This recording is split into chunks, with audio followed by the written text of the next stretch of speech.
Hey guys, so I figured I'd do a quick lesson on stock splits and reverse splits. That way you guys understand what's going on with the market when it does occur. So let's look at how a stock split is defined. A stock split is when a company divides the existing shares of its stock into multiple new shares to boost the stock's liquidity. Although the number of shares outstanding increases by a specific multiple, the total dollar value of the shares remains the same to pre-split amounts. So basically, the split does not add value to the share. It mainly just changes how the total is calculated, right? So for an example, on the left-hand side, for a 2-to-1, we have 40 shares. And they say each share is $100, making the total value $4,000. If you do a 2-to-1 split, you will have 80 shares, with each share having a value of $50, half of what the original $100, right? It's a 2-for-1. So the total value still becomes $4,000.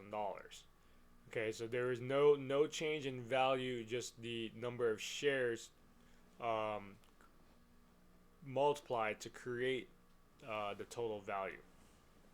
What that does in the end, though, is it dilutes the shares, right? So you're adding a larger amount of shares to the company, um, but that's kind of required, right? If your company is growing and you want investors to be able to buy a piece of the company, you need to have shares to be able to do that. That's how you facilitate the investment.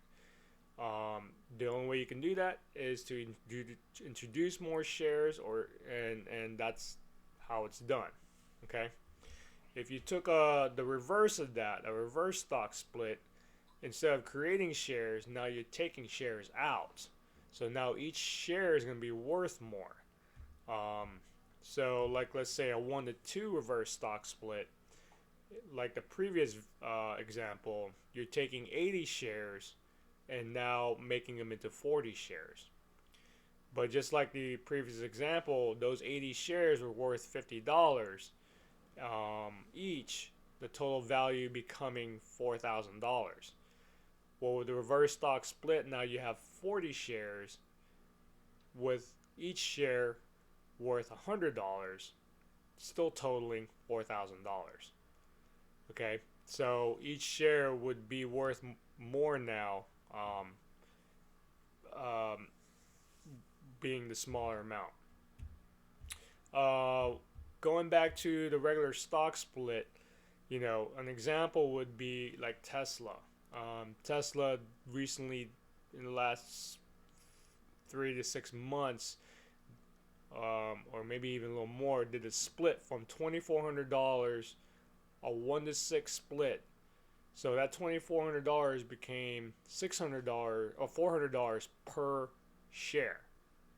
Okay, so 4 times 6 is 24. Okay, that's how you would get back to the $2,400. Um, so $400 times 6 would be the $2,400. And if you look at that when it occurred, you look at the charts. After that occurred, the value went down per share. It went down to like maybe $320 per share. But over time, it came back up to the 400 and beyond, because we're currently at 880 per share now.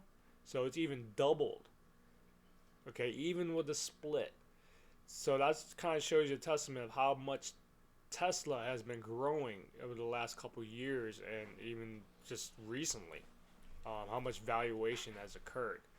So the optics, the takeaway I'd like for you to see in there is that the optics look like it's bad because it's being diluted, but for the right reasons, it's required, and it actually, a little small dilution now would result into multiple possibilities of growth for the future.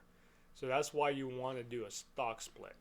It allows a smaller entry for buying for investors to buy into the company with the shares being lower cost, but it also adds more, so it allows more investors to invest in the company. Okay, so that's the kind of quick and dirty with a stock split and reverse split.